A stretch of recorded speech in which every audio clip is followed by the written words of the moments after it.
Success in Radio. It's all about what's next. Go to financialsurvivalnetwork.com and sign up for your free weekly newsletter. You'll also get 3 free reports. The Financial Survival Network. It's all about what's next.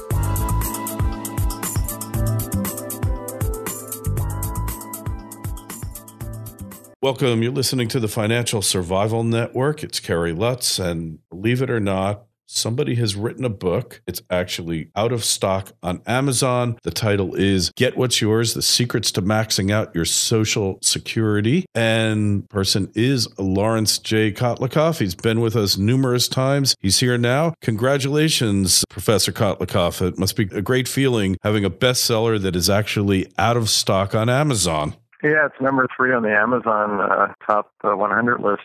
It's really amazing. I've written 17 books. This is the first one that's really selling like hotcakes. Yeah, and it's very gratifying for all the other books that didn't sell. But the interesting thing to me is that why is it that we have a system that's so complicated that we need to have a best-selling book explaining to the 10,000 baby boomers who are retiring every day? I think, frankly, each one of them should buy this book, not just about my bottom line, which would be nice, but to help themselves, because whether you're rich or poor, disabled, divorced, gay, widowed, there's an optimal strategy. Even if you're single and never been married, there's an optimal strategy that can make a huge difference in terms of your finances. It can be, it could make a huge difference. It could make a small difference, but it could be, $10,000 lifetime benefit difference or $400,000. It's very easy to construct a case where middle-class households have somewhere between $200,000 to $400,000 to gain by doing this thing correctly. That's remarkable. And I'll bet you've written better books than this, books that you felt were far more important. And yet this book, because the audience is so vast, it's really resonated, hasn't it?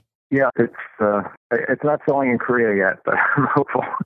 The Koreans like to reprint things that are very popular in the U.S., so we're hoping for the Korean edition, but that's just a little joke. But it's also people that are older than us that have screwed this up, that have younger friends or relatives, and also kids who might be in their 20s, 30s, whose parents are about to make decisions here, or maybe even 40s, about what to do. And it's going to affect the kids themselves, because if the parents make the wrong moves with Social Security, which is very easy to do, they'll have lower benefits throughout their life. And then consequently, the kids will be on the hook to pay more of their healthcare bills and nursing home bills, et cetera. So I would say younger people should buy the book to help their parents and grandparents get this right. Hey, it's the only thing you could have done better was have it come out right before Christmas, right? Yeah, well, we ran into 50 Shades of Gray. Apparently there's 4 editions to that, and I think maybe we should have called it 50 Shades of Green or something. But yeah. Anyway, the book's got 3 big rules to follow to maximize your Social Security benefits, and then it talks about there's different chapters for different types of households. But the 3 general rules are to be patient. That's rule number 1, because Social Security has built into it an enormous return reward to being patient. For example, if you're single and never married, as just one example, and you take your benefit at the retirement benefit at 62, it's going to be much lower than it would be if you take it at 70, if you wait till 70, because at 70, first of all, you'll get a benefit that hasn't been reduced because you took it early, and secondly, it will be a benefit that is inclusive of what Social Security calls their delayed retirement credits, their extra credits for your waiting. So at 70, your benefit will start out at a value that's 76% higher than at 62. So imagine opening your mail every month from age 70 to 100, if you make it to 100, and getting a 76% higher check every month, month after month. That's going to feel a whole lot better than a smaller check. The second rule is to make sure you're aware of all the benefits that are available to you. These are not just your own retirement benefit, but also your benefits that you can collect as that you can provide to other family members. A spouse benefit for your spouse, for your ex-spouse if you were married for 10 or more years. There's widow benefits if you are widowed. There's you can collect on your spouse. It's not only that you can provide benefits to your spouse and to your survivors, but you can also collect for yourself on their records, on their work records. So you can get a survivor benefit, if you're a widow or widower, even if you're divorced. again, after having been married 10 years, you can get spousal benefits or divorcee spousal benefits. If you have a young child under 16, you can get what's called a child in care spousal benefit. If you're not going to lose the benefit because if you're not working or earning too much to lose the benefit due to the earnings test. And if your child is disabled, your child could be 50 and you could be 80 and be getting a child in care spousal benefit. There's also child survivor benefits. So a lot of benefits. And the key to getting the most from Social Security is not to try and take everything at once, because Social Security will just give you the larger of any benefits that you qualify for. So, for example, if you try and collect your spousal benefit and your retirement benefit at the same time, they'll just give you the bigger of the two, and one will wipe out the other. The larger will wipe out the other, and you'll just lose the other. So the third rule is to time your benefit collection to be strategic here. And the general idea here is to take one benefit early and let the other one grow, and then flip on to that benefit later on. So, for example, if you can collect on your spouse, you would want to wait till full retirement age and file just for a spousal benefit, and then wait till 70 potentially to collect just your own retirement benefit. So that's a way that you can get a spouse benefit and a retirement benefit, just not at the same time. And you don't give up anything by not taking the retirement benefit, because that's continuing to grow. And this is also the case, the timing comes up when you're dealing with widows or the divorced widows. You want to take a widow's benefit early and perhaps at 60, most likely at 60, and take your own retirement benefit at 70, or vice versa, depending on the situation. It might be better for you to take your retirement benefit at 62 and your widow's benefit at full retirement age, which right now is 66. So everything about Social Security comes with a but. Here's the general rule, but if you're in this situation, here's the right thing to do. And what we did in the book is to try and make it a fun read. That's why I think it's a bestseller, because one of my co-authors is Paul Solomon, who's the PBS NewsHour economics correspondent, and he's just a marvelous presenter of anything. He's just a lot of fun to listen to. And the other co-author is Phil Mueller, who's a longtime personal finance columnist. And because neither of these two guys are economists, they actually have a sense of humor, and we're able to write this in a fun way with me. So you're implying that economists aren't funny guys? I don't think we're noted for that. I think the general definition of an economist is somebody who's good with numbers but doesn't have the personality to be an actuary. Yeah.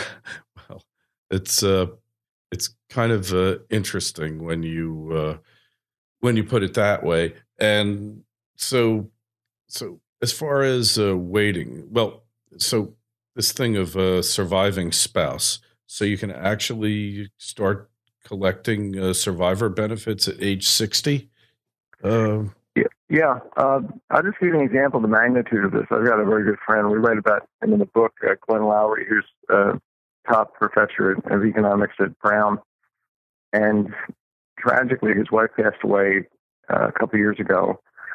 So I was recently, before I started writing the book, I was having dinner with Glenn, and he's telling me that he's going to take his Social Security benefits at 70. At the time, he was 65. And I said, gee, Glenn, do you think you might be able to collect a widower benefit, a survivor benefit on Linda's work record?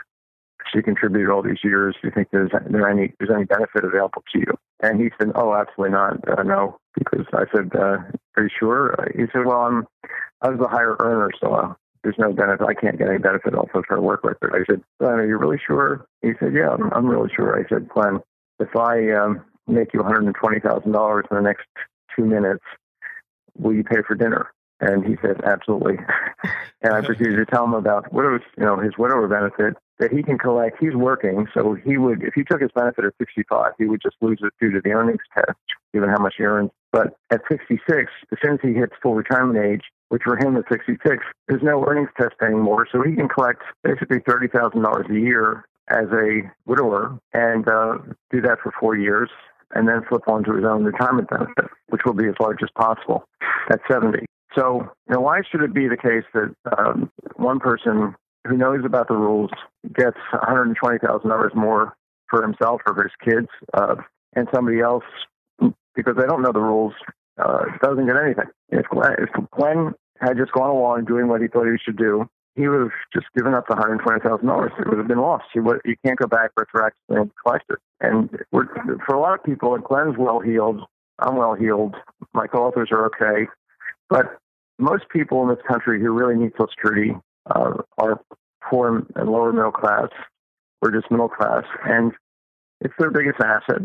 And just to go ahead and take it at the earliest possible moment without thinking strategically about how to maximize it is not the best thing to do. If you can figure out how to, I realize that some people have absolutely nothing else to live off of, and they have to just take it as soon as they can, and that's just the situation. But other people can work longer. They might be able to to get by between when they retire and start taking Social Security at a later age. They can maybe borrow in their house. They can potentially borrow from relatives, spend their 401k or IRA to get by. But Social Security is a fantastic investment if you play it right. And whether it may not be $120,000 if you're a widow, it might be $60,000 or $50,000. But whatever it is, it's your money. It's stuff that you contributed for. It's in the law. It's your rightful funds. So why not take what's yours? Why not get what's yours? Yeah, which is the title of the book. Couldn't agree with you more. I get what's yours. And that's a great title for the book.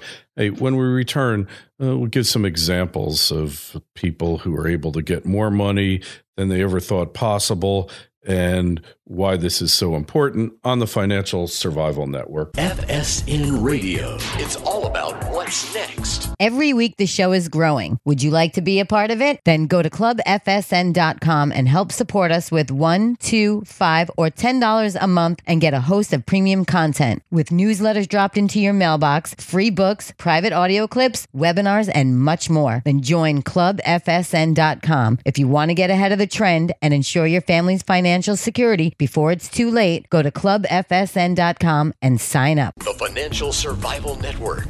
It's all about what's next. And if you just tuned in, we are speaking with Professor Laurence Kotlikoff over at BU. Great school. My daughter graduated from there about 4 years ago and is just doing incredibly well, in large measure because of the education she got there. And your book, Professor Kotlikoff, is it's number one. It's a number one bestseller in the tax section of Amazon, and it's all about getting your maximum under Social Security. And hey, it's just a book that should have been written many years ago when you think about it, because when you look through the government publications, if you can figure them out and apply them, then you probably should have a PhD. But, bringing it to real life, you gave an example of a guy, getting his widow's benefit and then switching over at, I guess, age 70 and getting his full Social Security benefit. There's many examples of that, like, I guess, where you could get disability and then do the same thing, right? Well, if you're widowed, you can get your disability benefit starting at age 50, actually. So there's special rules that apply for the disabled. I think that a lot of the rules are kind of discriminatory. For example, this full spousal benefit is not available to disabled people, even though it was at the time we wrote the book. But on December 23rd, I think because of our urging people to go get this full spousal benefit in a certain way, Social Security changed some provisions deep inside its rule book, and they wiped out the lots and lots of money for disabled people in what I thought was an illegal move by bureaucrats who are taking the law into their own hands.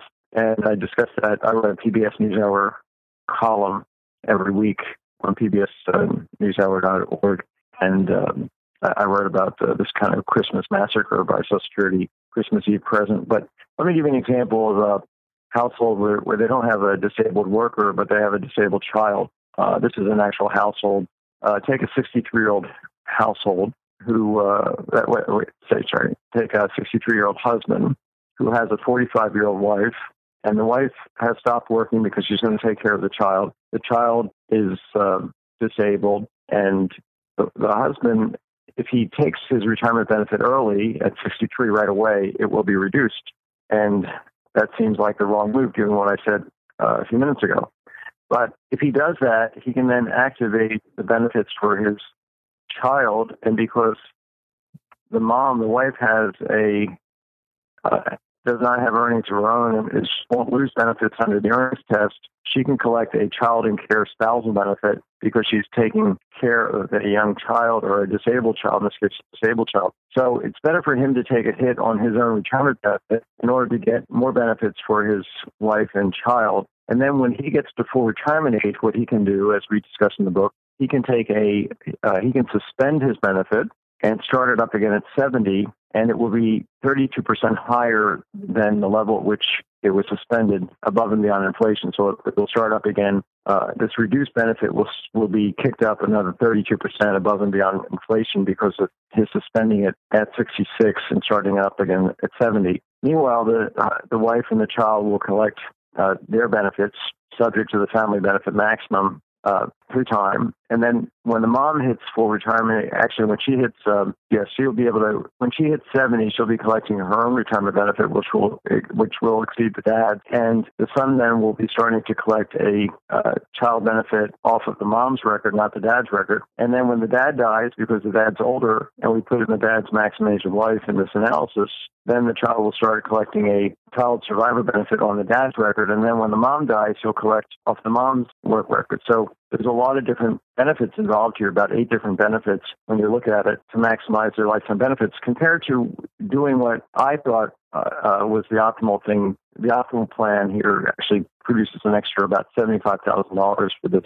household, which is, important money for them, and they're a middle-class household. The book, I think, is really good for you to get a general idea, and in many cases, you can figure out exactly what to do just from the book, at which yours the secrets to maxing out your Social Security benefits. But in addition, my little software company has a program called MaximizeMySocialSecurity.com, which for $40 allows you to plug in your earnings histories or your benefit estimate and figure out very, very quickly what's the strategy that will maximize your lifetime benefits. So it's kind of like a 1-2 punch. We think people have to have a general knowledge of what the system is about, and they have to be able to absorb that. So it has to be written in a way that's fun and fun to read. We had Jane Pauley and Jane Ryan Quinn gave us blurbs for the book, and they said this was a lot of fun to read. They, said who would believe that a subject like this could actually be a fun read? And so I think you need to have the power of that book with you when you go to see Social Security, because very often Social Security is going to give you the wrong answer. I get emails every day from people who are being told exactly the wrong thing to do by Social Security, or they're told they can't do something which is perfectly legal. And then we have to have them go in and interact with the Social Security, or talk to somebody else at Social Security. In effect, they have to shop around at Social Security to get the right results. But unless you know what you are buying and what you deserve to get, you won't come away with the right benefits. You'll easily get tripped up by the staff, not because they're malicious people, but this system has 2,728 rules in its handbooks. And then apart from the handbook, there are, in the program operating manual system, there are literally probably 200,000 rules to explain this 2,728 rules in the handbook. So most of the staff is not well trained. The system could not be more complicated. It is really a disgrace to the American public that this thing is operating the way it is. You have a basic retirement system in which so many people are depending, and people cannot understand it. They need to have a best-selling book to figure out what to do. It's just, it's just crazy. Why should that be the case? Yeah, it's just, that's what's happened in general to the government, right? I mean, yeah, so it's kind of the victory of the bureaucrats over the rest of us. And, there are people that are on the left and the right, some of whom hate Social Security for whatever political reason, some of them love it. Regardless, I think we do need to force people to save and to have protection for disabled people and to have protection for child survivors. And if you look at what Social Security is trying to achieve, it makes perfect sense. And other countries have systems, but they don't have systems that are necessarily indecipherable. New Zealand has a system where you hit 65, there's one rule. You hit 65, you get a check. It's the same check for everybody. Now, I'm not saying that that's the best system for us, but there are ways to to rationalize Social Security, to have a new Social Security system for younger people that actually makes some sense. And I have a proposal at a website called thepurpleplans.org where people can see what I and other economists think we should do for Social Security. And also the system's got a big long-term financial problems, massive problems. So we have to fix it in any way. So I would prefer to have a fundamental reform in the system rather than a piecemeal reform, because the system is already complicated enough. And what Congress is going to do is make it even more complicated. So why have a system that nobody can understand? Why have a system where if you happen to know me or read our book, you get the right answer or use my company software, or if you don't? And most people are not reading my book, using our software, or know me. Most of the 10,000 boomers retiring every day are screwing it up systematically because it's that complicated. And I know that when they go to Social Security, 40% of the time they're getting the wrong answer. And then there are a lot of companies like Fidelity and so forth have these little simple calculators, which are very dangerous to use because they're asking too few questions to even possibly get the right answer. So they're incredibly sloppy in terms of what inputs they're requesting. And you know, surely that under the hood, they're making big mistakes in how they're programming this. My company has programmed our software over like a 5-year period, interacting sometimes on a daily basis with top actuaries at Social Security to understand what all these rules mean. And we have a former technical expert from Social Security working for the company to help us clarify anything that's not clear with it. Let me just say, as an economist, you know, when I deal with mathematics, that some of your listeners are going to have a little bit of math background. If you write down the formula for the benefits of a spouse AJ, so call that B of A, and you say, what is that equal to? Well, it's equal to the product of 10 different mathematical functions. One's in 4 dimensions. Some of the functions are continuous, they're kind of smooth functions. Other are discrete functions like 0, 1 things. And then some of the functions are minimums. So you take the minimum of 2 numbers. Others are maximum of 2 numbers. One of the functions is a minimum of a maximum. It's a minimum of 1 number and the max of 2 other numbers. And then we've got very complicated side conditions, equations that constrain or restrict what arguments can go into those 10 functions. I'm telling you, this thing could not, if you just tried to design something more complicated, you could not do it better than these bureaucrats have done over the years. Yeah, it's just shocking that it could be that difficult. And, you know, when it started out, it was really a simple matter, just like the income tax code, right? You just fill in the blanks and boom, you're done. But in the age of computers, I guess everything gets more difficult. So just tell us again, Professor Kotlikoff, website and where to get the book. Sure. The book, you can get that at, go to your local bookstore if you can, because we need to support them. But it's called Get What's Yours, The Secrets to Maxing Out Your Social Security Benefits. It's available clearly on Amazon. It will say stocked out, but they'll get it to you in a couple of days. They are trying to keep up with the demand. We sold, I think, close to 1,000 copies in 3 hours yesterday. It was, wow. This is a real phenomenon. This is great. But they are getting new shipments in from the publisher. And Barnes & Noble obviously has it online or in their stores. But I, again, would urge people to go to the local bookstore and support them because we need them. I mean, how else are we going to really sit there and view stuff? You know, it's actually, this book has actually surpassed 50 Shades of Grey on the list. So maybe money is becoming sexier than sex. We can only hope, and I'm sure you learn a lot more and a lot more useful information from your book than 50 Shades of Grey, that's for sure, and a lot more profitable, no doubt. So, Professor, thanks so much, and you'll find the link, as always, to Professor Kotlikoff's website on financialsurvivalnetwork.com. Don't forget, sign up on our mailing list, and Professor Kotlikoff, best of luck on the book. You're really doing a great service. All right. Thank you so much. Bye-bye. FSN Radio. It's all about what's next. Go to financialsurvivalnetwork.com and sign up for your free weekly newsletter. You'll also get 3 free reports. The Financial Survival Network. It's all about what's next.